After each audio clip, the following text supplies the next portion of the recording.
पे जान भी कुर्बान है, वो इस पे दिल कुर्बान, इस पे जान भी कुर्बान है।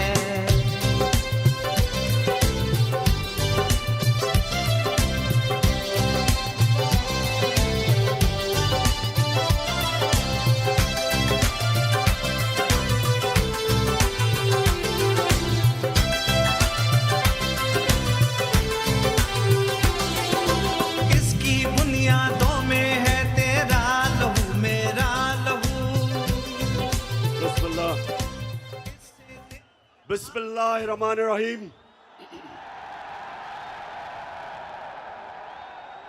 इय्याका नअबुदु व इय्याका नस्तईन। फैसलाबाद सिर्फ मैं अल्लाह का ही शुक्र अदा कर सकता हूं। आपको देख के, आपके जुनून को, आपके जज्बे को देख के आपका शुक्रिया अदा करता हूं दिल से।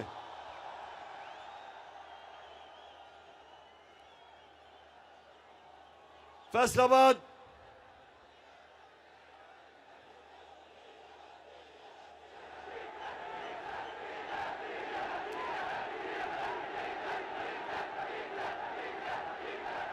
फैसलाबाद में तो डीजल की कमी नहीं। मैंने तो सुना किसानों के पास इस वक्त डीजल नहीं है।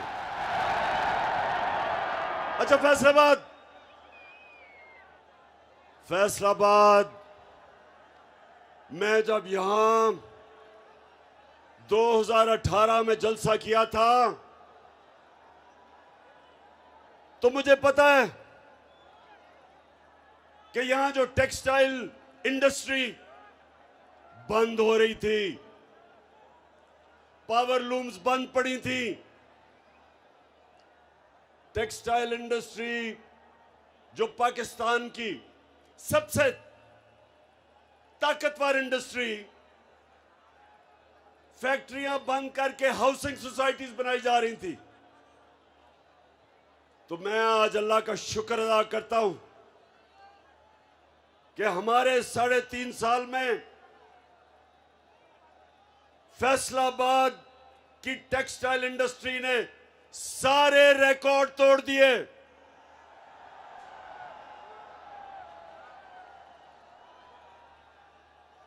मुझे यहां टेक्सटाइल इंडस्ट्री के मालिकान ने कहा कि जनाब मजदूर नहीं मिलते, और 2018 में यहां बेरोजगारी थी। तो मैं अल्लाह का शुक्र अदा करता हूं कि मुझे मौका मिला। मैंने इस मुल्क में रोजगार बढ़ाया, और सबसे बड़ा मसला एक मुल्क में बेरोजगारी होती है। तो मुझे फख्र है अपनी टीम पे कि हमने अपनी टेक्सटाइल इंडस्ट्री के लिए हर किस्म की सहूलत दी, और उन्होंने फिर पाकिस्तान को रिकॉर्ड एक्सपोर्ट्स दी। हमारी आज पाकिस्तान की तारीख में सबसे ज्यादा एक्सपोर्ट्स है। और फैसलाबाद याद रखें, मुल्क की दौलत में कभी इजाफा नहीं होता जब तक उसकी एक्सपोर्ट्स नहीं बढ़ती। तो इसलिए फैसलाबाद पाकिस्तान के लिए एक अहम शहर है। फैसलाबाद की तरक्की का मतलब पाकिस्तान की तरक्की। फैसलाबाद की खुशहाली का मतलब पाकिस्तान की खुशहाली। वैसे मैं आज खास तौर पे अपनी बहनों को खिराज तहसीन पेश करता हूं। इतनी तादाद में मैंने कभी आपको नहीं देखा, और इससे मुझे आपको, नौजवानों, आपको भी खिराज तहसीन आपको भी पेश करता हूं।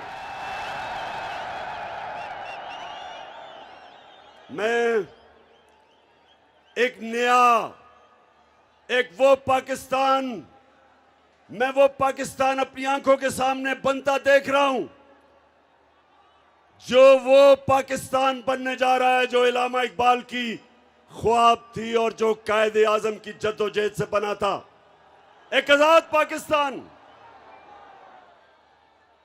हकीकी आजादी के लिए मैं देख रहा हूं कि मेरी कौम मेरे साथ निकल रही है और मुझे खुशी ये है कि सिर्फ इसके नौजवान ही नहीं निकल रहे बल्कि हमारे बुजुर्ग, हमारी ख्वातीन और हमारे बच्चे भी।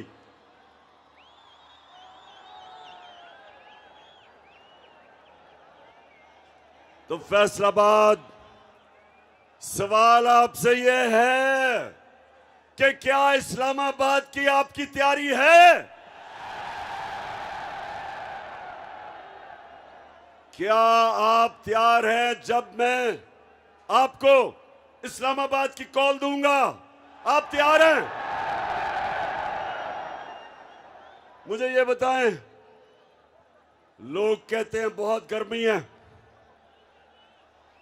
मैं ये कहता हूं कि अगर इमरान खान, अगर उसके लिए गर्मी नहीं तो मेरे नौजवानों के लिए बिल्कुल गर्मी नहीं है। दिल में हो नीयत साफ, तो हो इंसाफ, कहे इमरान खान। तो चली है अब तहरीक के होगा ठीक ये प्यारा। तो फैसलाबाद, मैं आज एक सवाल पूछ रहा हूं कि जब मुल्क की दौलत में इजाफा हो रहा था, एक्सपोर्ट्स बढ़ रही थी, तारीखी हम इस मुल्क में पैसा इकट्ठा कर रहे थे, टैक्स इकट्ठा कर रहे थे, किसानों को वो पैसा मिला है जो पाकिस्तान की तारीख में कभी किसानों को इतना पैसा नहीं मिला। उन्होंने अपनी पैदावार बढ़ाई। इस बार भी 4 फसलें रिकॉर्ड हुई। चावल, गन्ना, आलू और मकई रिकॉर्ड हुई। किसानों के पास पैसा आया, किसान खुश। इंडस्ट्री 11 सालों में सबसे तेजी से पाकिस्तान की इंडस्ट्री बढ़ रही थी। तो मैं ये सवाल पूछता हूं कि ये साजिश जो इस मुल्क के खिलाफ अमेरिका के अंदर तैयार हुई और यहां मीर जाफर और मीर सादिक ने साजिश करके हुकूमत को गिराया, मेरा सवाल यह है कि ये जो लोग साजिश करके अब ऊपर बैठे हैं, अब बताएं कि क्या आपसे मुल्क संभल रहा है? रुपया हर रोज गिर रहा है, स्टॉक मार्केट गिर रही है, महंगाई बढ़ रही है। और मैं वो टीवी चैनल्स और मीडिया हाउसेस से पूछता हूं कि क्यों नहीं अवाम के अंदर जाते और पूछते, लोगों के सामने माइक रखे और पूछे कि जनाब टमाटर कितने महंगे हुए, मुर्गी कितनी महंगी हुई। मुर्गी की कीमत दुगनी हो गई क्योंकि हमजा शबाज मुर्गी की कारोबार में है, दुगनी हो गई है उसकी। जरा जाए लोगों से पूछे लोगों से। और जब आप टीवी का कैमरा लेके जाएंगे लोगों के पास, तो आप लोगों से 2 चीजें सुनेंगे, 2 लफ्ज सुनेंगे। एक होगा गद्दार और दूसरा होगा चोर।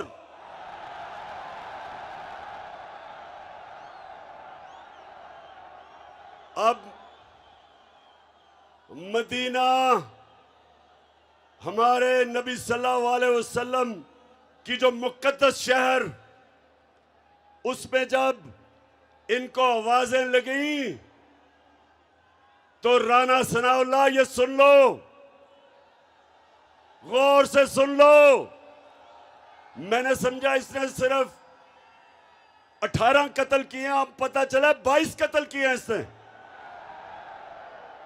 इनकी हुकूमत में वजारत तब तक नहीं मिल सकती जब तक कोई बड़ा जुर्म ना किया हो। प्राइम मिनिस्टर और उसका चीफ मिनिस्टर जो बेटा है, 24 अरब रुपए तो सिर्फ इन्होंने FIA ने इनकी चोरी पकड़ी है। नैब में जो चोरी वो अलग है, ऊपर से एक कोई मंशियात फरोश, वो भी जमानत में, वो भी कैबिनेट में। यानी और सबसे बड़ा जो डाकू आसिफ जरदारी, वो गॉडफादर बन के बैठा है और बाहर मुल्क के झूठा कानून से भागा हुआ भगौड़ा मफरूर चोर, वो लंदन में बैठ के फैसले कर रहे हैं पाकिस्तान के। तो मेरे पाकिस्तानियों, फैसलाबाद के बाशऊर शहरियों, ये इन लोगों से आपने मेरे साथ इस्लामाबाद में निकल के इस मुल्क को आजाद करना है। अल्लाहू अल्लाहू अल्लाहू अल्लाहू अल्लाहू अल्लाहू।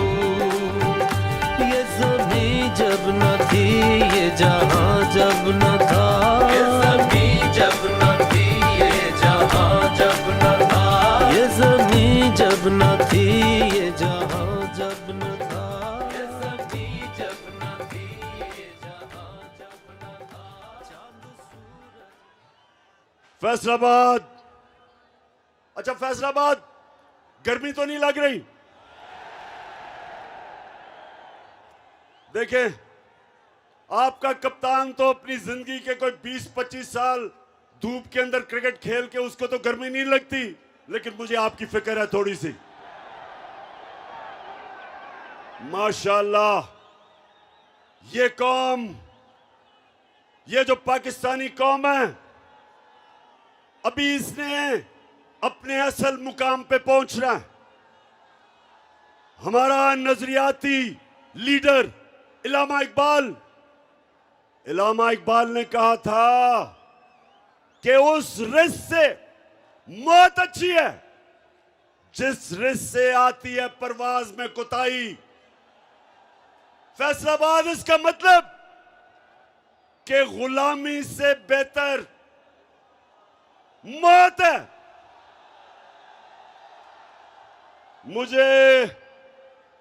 मुझे पता चला चंद दिन पहले कि बंद कब्रों में साजिश हो रही है कि देखें ये इमरान खान का हम क्या करें। हमने इसको 3.5 साल, हमने सारी मीडिया ने मिलके पूरी कोशिश की इसको खत्म करने की।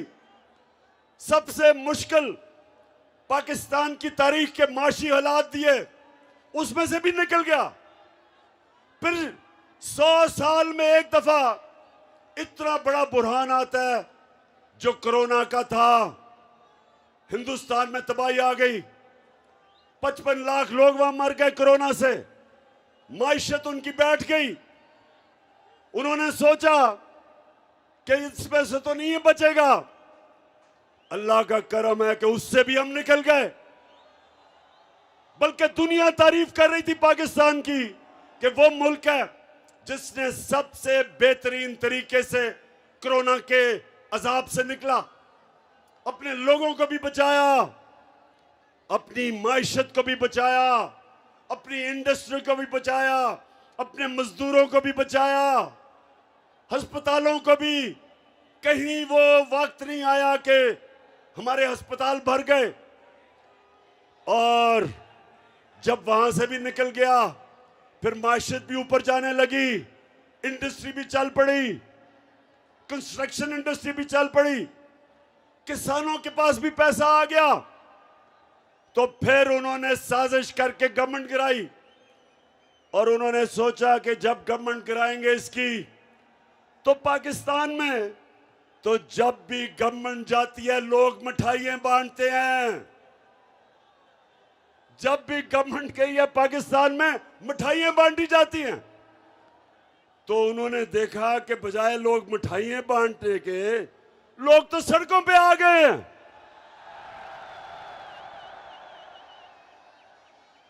लोग इस तरह निकले पाकिस्तान में कि मैंने तो इस मुल्क की तारीख में इस तरह अवाम को सड़कों पर नहीं निकलते देखा। तो जब ये देखा कि अच्छा ये तो लोग भी निकल रहे हैं और खौफ आना शुरू हो गया इस्लामाबाद का कि इस्लामाबाद में अवाम का समुंदर आने लगा। तो फैसला किया कि इस तरह तो बात नहीं बनेगी, इसको दुनिया से ही फारिग किया जाए। तो मैंने इसलिए फैसलाबाद के लोगों और मेरे पाकिस्तानी कौम जो देख रही है, मैंने इसलिए एक वीडियो रिकॉर्ड किया।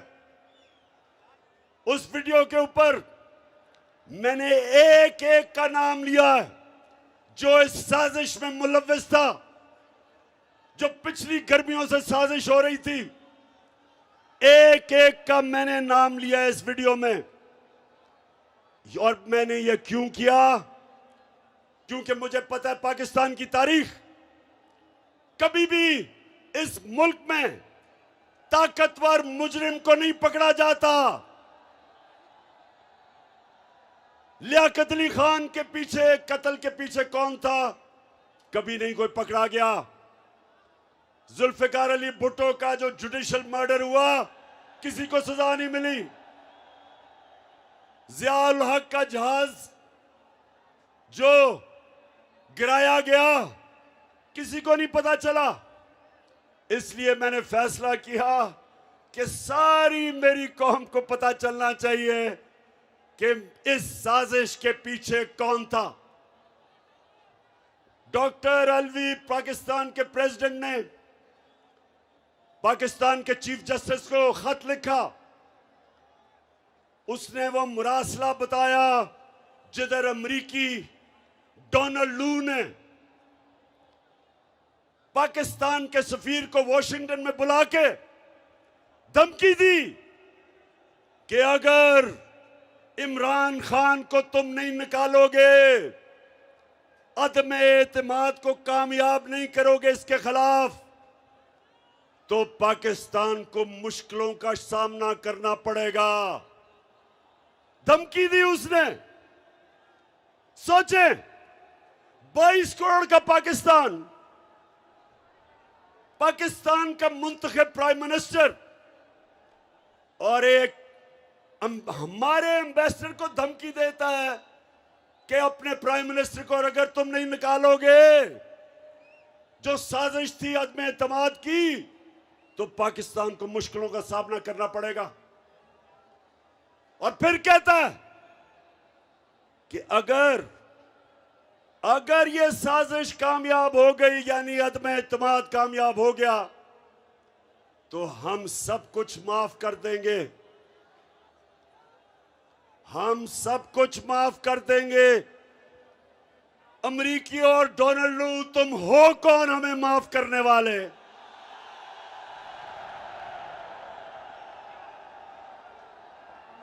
तुम्हें शर्म आनी चाहिए कि वो कौम जो नबी सल्लल्लाहु अलैहि वसल्लम की उम्मत है, जिस कौम के बनने के वक्त नारा था कि पाकिस्तान का मतलब क्या,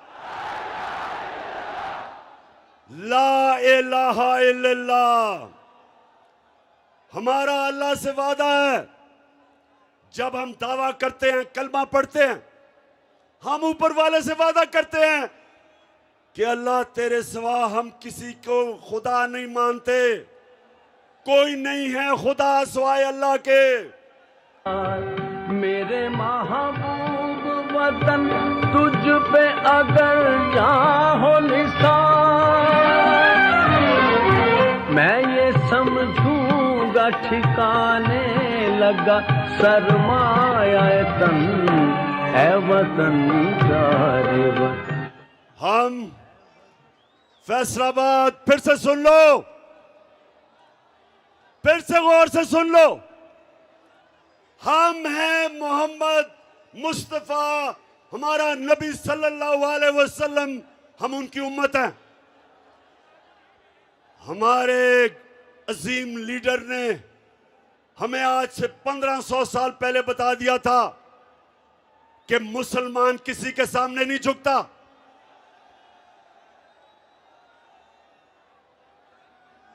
उसने हमें ये हिदायत की थी कि ला इलाहा इल्लल्लाह इंसान को गैरत देता है।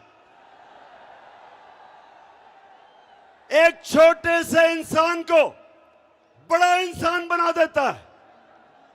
ला इलाहा इल्लल्लाह इंसान की वो जंजीरें तोड़ता है जो इंसान को बड़ा इंसान बनने से रोकती हैं। खौफ की जंजीरें तोड़ती हैं।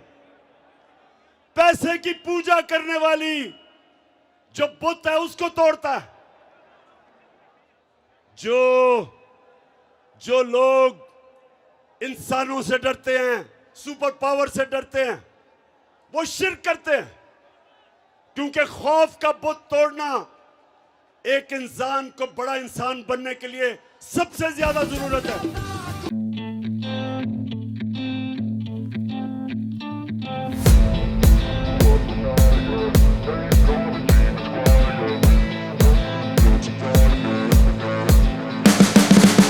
You can see the writing on the pavement. Young kids, they're growing up in basements. Online, a whole new generation. I'ma make mine, so you better go take it.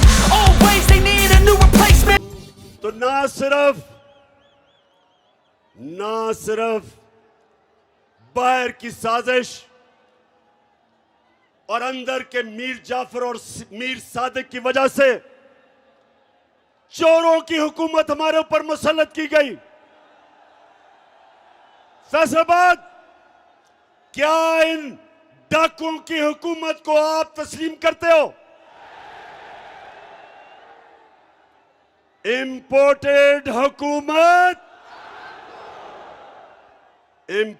हुकूमत को हम किसी सूरत ना तस्लीम कर सकते हैं, ना करेंगे।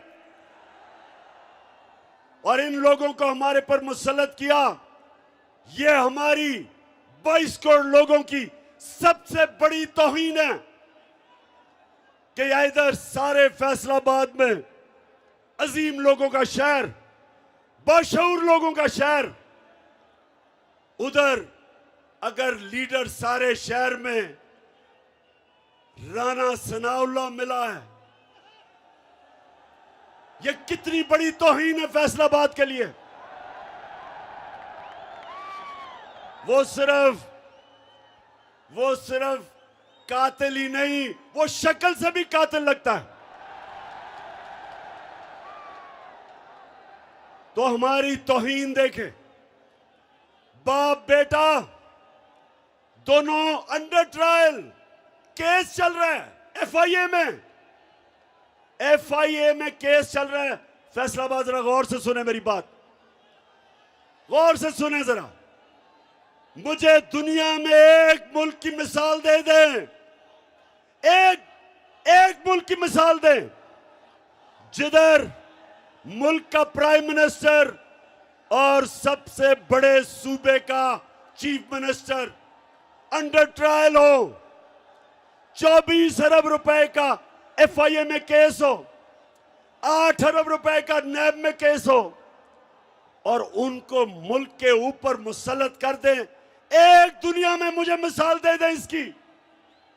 ये 22 करोड़ पाकिस्तानियों की तौहीन है, ये हमारी तौहीन है। ये हमारी तौहीन ही नहीं, अगर ये हम तस्लीम कर लें, ये हमारी बर्बादी है। आते साथ ही उसने क्या किया? उसने एफआईए में सबको फारिग कर दिया जिन्होंने मेहनत से इसका केस बनाया था। और जो 2 तफ्तीश करने वाले ऑफिसर थे, सुने फैसलाबाद, मुझे खतरा था ये होगा, तो जो 2 तफ्तीश करने वाले एफआईए के ऑफिसर, एक डॉक्टर रिजवान, उसको हार्ट अटैक होता है और वो मर जाता है। फैसलाबाद, जरा गौर से मेरी बात सुने।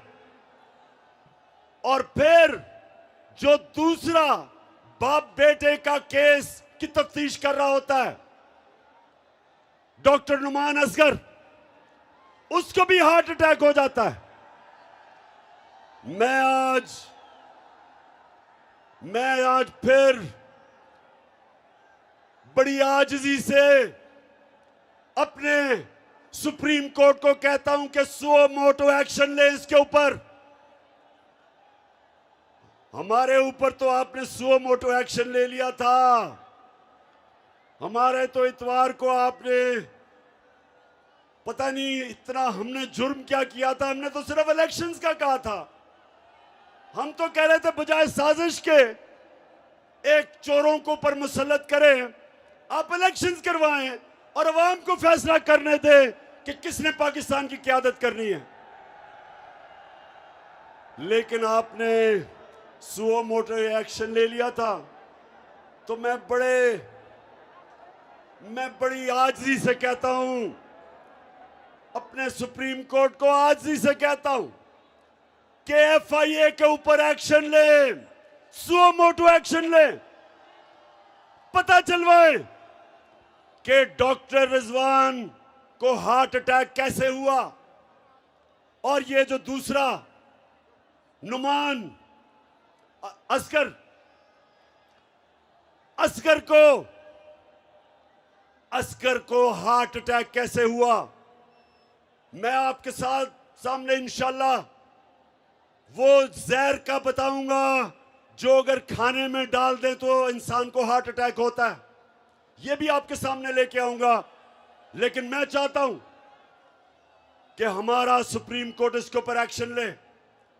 कोई इसकी मिसाल है कि जो केस जिन्होंने अरबों रुपए का केस करना था उन्हीं के ऊपर लाके उन लोगों को बैठा दें जिनके ऊपर केस है।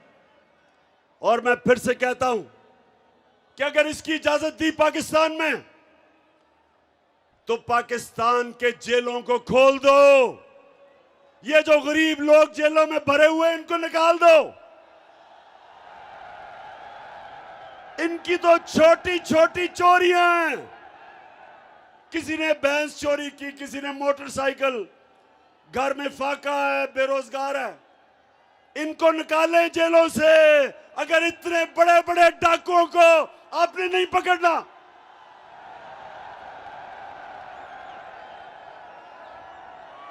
इसीलिए फैसलाबाद, इसलिए मैंने टेप रिकॉर्ड करवाया, अपना वीडियो रिकॉर्ड करवाया, क्योंकि मुझे पता है कि ताकतवर को पाकिस्तान की तारीख में 75 साल तारीख ये बताती है कि ताकतवर को हमारा इंसाफ का निजाम, ताकतवर मुजरिम को नहीं पकड़ सकता। इसलिए मैं अपनी अवाम के ऊपर छोड़ूंगा कि अगर मुझे कुछ हुआ तो पाकिस्तान की अवाम, आपने मुझे इंसाफ दिलवाना है।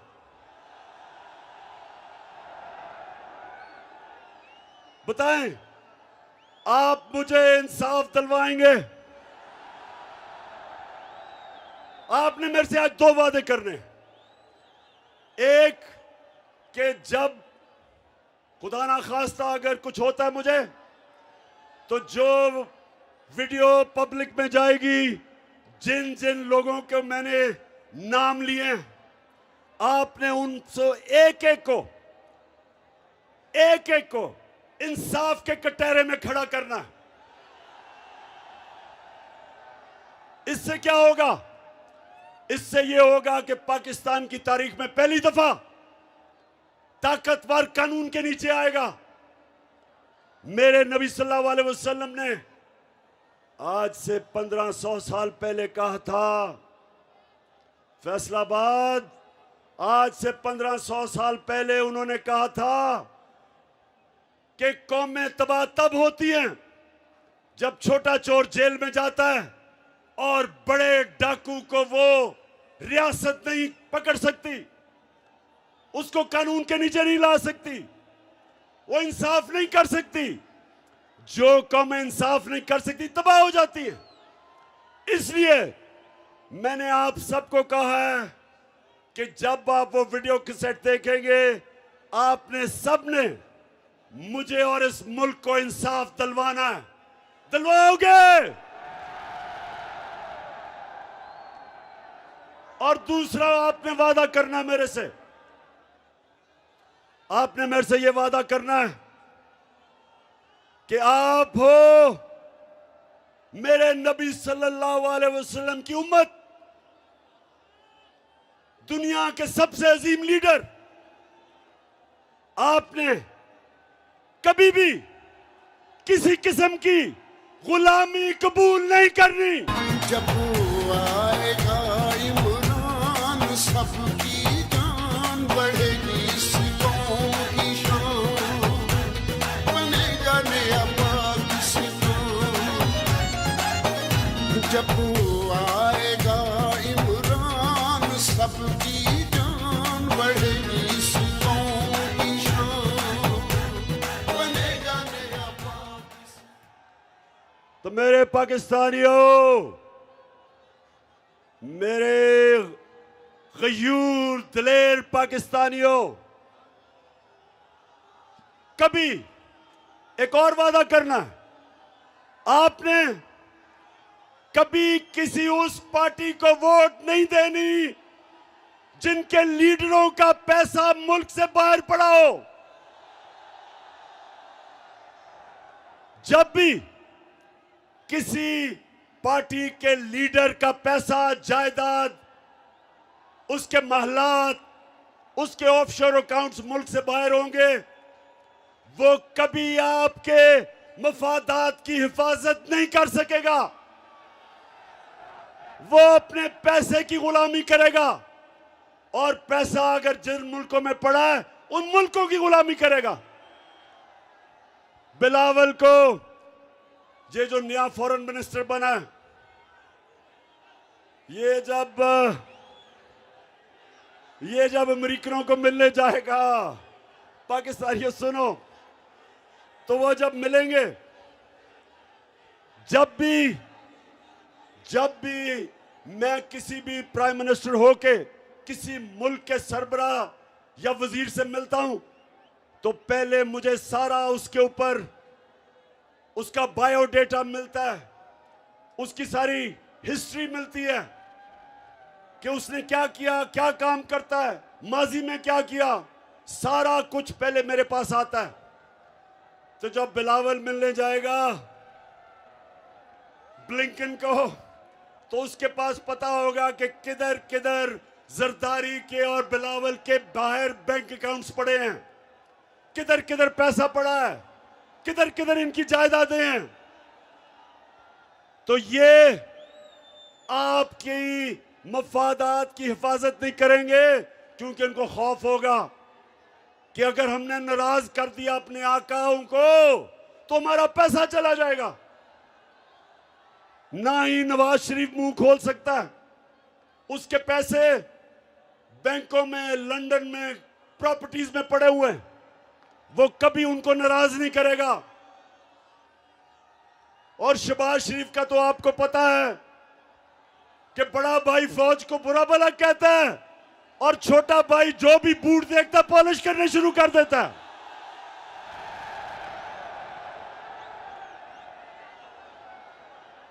वो ये भी नहीं देखता कि बूट किसके हैं, बस बूट देख के पॉलिश शुरू कर देता है। तो ये हैं जो हमारे मुल्क पे मसलत किए हैं। अब इन्होंने मुल्क को तो तबाही की तरफ लेके जा रहे हैं, महंगाई बढ़ रही है, रुपया गिर रहा है, फॉरेन एक्सचेंज रिजर्व्स गिर रहे हैं। अब ये जाएंगे अमेरिका के पास और सियाल फैसलाबाद सुन लो, अमेरिका के पास जाके कहेंगे कि खुदा के वास्ते हमें बचा लो, कहेंगे कि हमें खुदा के वास्ते पैसे दे दो, नहीं तो इमरान खान वापस आ जाएगा।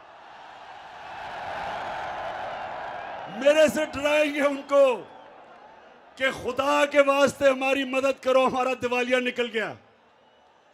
तो जब अमेरिकन अगर इनकी मदद करेंगे तो फैसलाबाद सुन लो मेरी बात, कभी भी अमेरिकी मदद नहीं करेंगे जब तक वो इनके गले में जंजीर पूरी तरह टाइट करके नहीं डालेंगे। वो उनको कहेंगे कि पहले तो हिंदुस्तान के साथ दोस्ती नहीं, गुलामी करो, कश्मीर को भूल जाओ, फलस्तीनियों के लिए मुंह ना खोलो, जो मर्जी इसराइल करे, फलस्तीनियों से चुप करो। अगर रूस 30% कम पे तेल दे रहा है तो आपने नहीं लेना, क्योंकि आप हमारे गुलाम हैं। अगर आपने 30 लाख टन गंदम आपको जरूरत है, आप रूस से नहीं ले सकते। अगर आपने पाकिस्तान को अगर ईरान से सस्ती गैस मिलेगी, वो कहेंगे हमने आपको इजाजत नहीं दी। इसको कहते हैं गुलामी। हिंदुस्तान हमारे साथ ही आजाद हुआ था, आज रूस से तेल भी सस्ता खरीद रहा है, आज रूस से हथियार भी खरीद रहा है। अमेरिका का स्ट्रेटेजिक अलायंस में भी है, लेकिन अमेरिका कुछ नहीं कहता हिंदुस्तान को, क्योंकि वह आजाद है। हिंदुस्तान ईरान से गैस भी खरीद रहा है, तेल भी लेता है, लेकिन हिंदुस्तान को वो कुछ नहीं कहते। हमें उन्होंने जो गुलाम बनाया हुआ है, फतह किए बगैर हुक्म देते हैं। तो इसलिए मेरे पाकिस्तानियों, ये आपने मेरे साथ इस्लामाबाद इसलिए निकलना है कि हमने अमेरिका के गुलामों को कभी कबूल नहीं करना। इंशाल्लाह, इंशाल्लाह, इंशाल्लाह, इंशाल्लाह। नया पाकिस्तान, नया पाकिस्तान, नया पाकिस्तान, नया पाकिस्तान।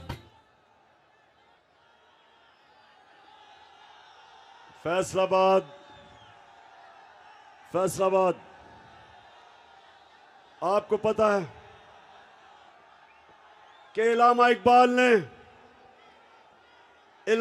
इकबाल ने अपनी जो शायरी में हिंदुस्तान के मुसलमानों को गुलामी से निकालने के लिए कितनी कोशिश की। इसलिए उन्होंने कहा कि उस रिस्क से मौत अच्छी है जिस रिस्क से आती है परवाज में कुताई। मौलाना रूमी ने क्या कहा? उन्होंने कहा कि जब अल्लाह ने आपको पर दिए, आप अल्लाह की सबसे अजीम मखलूक है, अशरफुल मखलूकात, तो जब आपको अल्लाह ने पर दिए, क्यों जमीन पे चूंटियों की तरह रेंग रहे हो? क्योंकि गुलाम की कोई परवाज नहीं होती, गुलाम जमीन पे होता है। इकबाल का शाहीन अपनी जंजीरें तोड़ के ऊपर जाता है। हमें अपनी परवाज के लिए हकीकी आजादी चाहिए। हमें ला इलाहा इल्लल्लाह को अपने दिलों में डालना है। हमें फैसलाबाद के गयूर लोगों, हमें इन गुलामों से आजादी लेनी है। और मैं आपको यकीन दिलाता हूं कि हम एक कौम बनने जा रहे हैं। सारी कौम इकट्ठी हो गई है इन चोरों के खिलाफ, इन गुलामों के खिलाफ। ये कौम कुछ भी कर सकती है। ये पैसे इकट्ठे करके कर्जे अपने वापस कर सकती है। तब्दीली आ नहीं रही, तब्दीली आ नहीं रही। अब कोई हिम्मत ना हारो, तब्दीली आ गई है यारो। चाहे मुश्किलें हजारों, तब्दीली।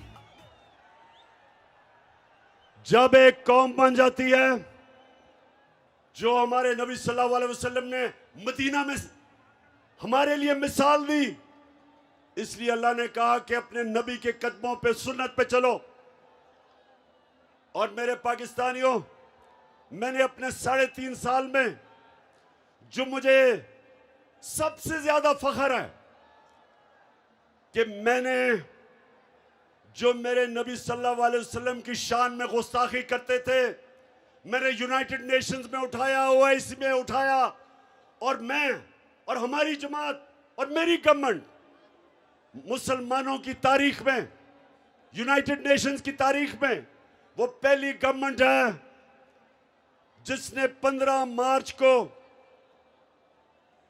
एंटी इस्लामोफोबिया का दिन बनाया यूनाइटेड नेशंस ने। मतलब क्या कि अब यूनाइटेड नेशंस ने यह फैसला किया है कि आजादी राय के आड़ लेके आप हमारे नबी सल्लल्लाहु अलैहि वसल्लम की शान में गुस्ताखी नहीं कर सकते।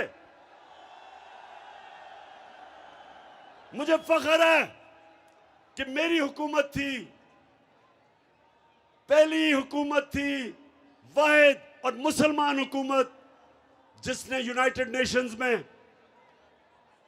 जो हमारे बार बार हमारे नबी सल्लल्लाहु अलैहि वसल्लम के शान में जब गुस्ताखी की जाती थी, तो यह पहली दफा हुआ है कि एक इंटरनेशनल बॉडी ने फैसला किया कि आप आजादी राय और या फ्रीडम ऑफ स्पीच के नाम पे ये नहीं कर सकते। तो मैं इसलिए आज आप सबके सामने फख्र कर रहा हूं कि हमारे नबी सल्लल्लाहु अलैहि वसल्लम ने उनकी जो सुन्नत है वो है हमारा जिंदगी का रास्ता, वो है हमारा रोड मैप। और उन्होंने हमें मदीना की रियासत में यह बताया कि अगर कौम ने ऊपर जाना है, अगर उसने एक अजीम कौम बनना है, तो उसको ला इलाहा इल्लल्लाह हकीकी तौर पे अपने दिल में लाना पड़ेगा, जंजीरें तोड़नी पड़ेंगी। इंशाल्लाह इंशाल्लाह इंशाल्लाह। तो आखिर में फैसलाबाद सारों को मैं दावत दे रहा हूं, सब ने इस्लामाबाद आना है। 20 को मैं इंशाल्लाह आपको तारीख बताऊंगा, वो इसी महीने मई के अंदर तारीख है। दिन कौन सा मैं आपको बताऊंगा, तैयारी अभी से शुरू कर दें। और हम एक चीज मांगेंगे, हमें इलेक्शन की डेट चाहिए, नहीं तो हम ये कौम तब तक सांस नहीं लेगी जब तक इलेक्शन नहीं होंगे। धरती से फसली बटेरों को भगाएंगे, जालिमों को, चोरों को, लुटेरों को भगाएंगे, पूरा करेंगे सब नुकसान। तुम देखना मेरी जान, बनेगा नया पाकिस्तान, बनेगा नया पाकिस्तान। पहले तो ज्यादा से ज्यादा लोगों को इस्लामाबाद आना चाहिए, लेकिन जो नहीं आ सकते उनको फैसलाबाद में निकलना चाहिए। फैसलाबाद में आपने निकलना है बताने के लिए कि पाकिस्तान एक जिंदा कौम है।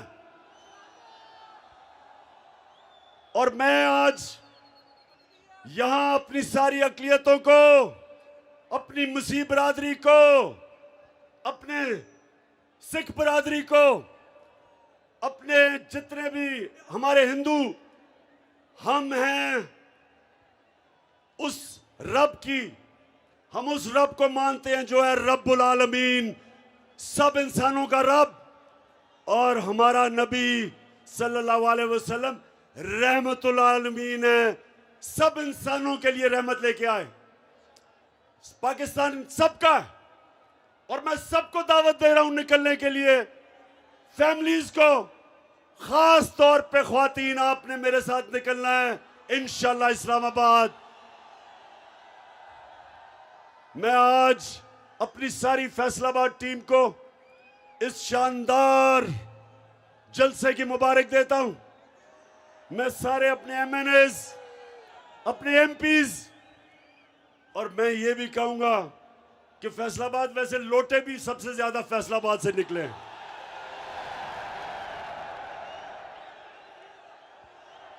आपने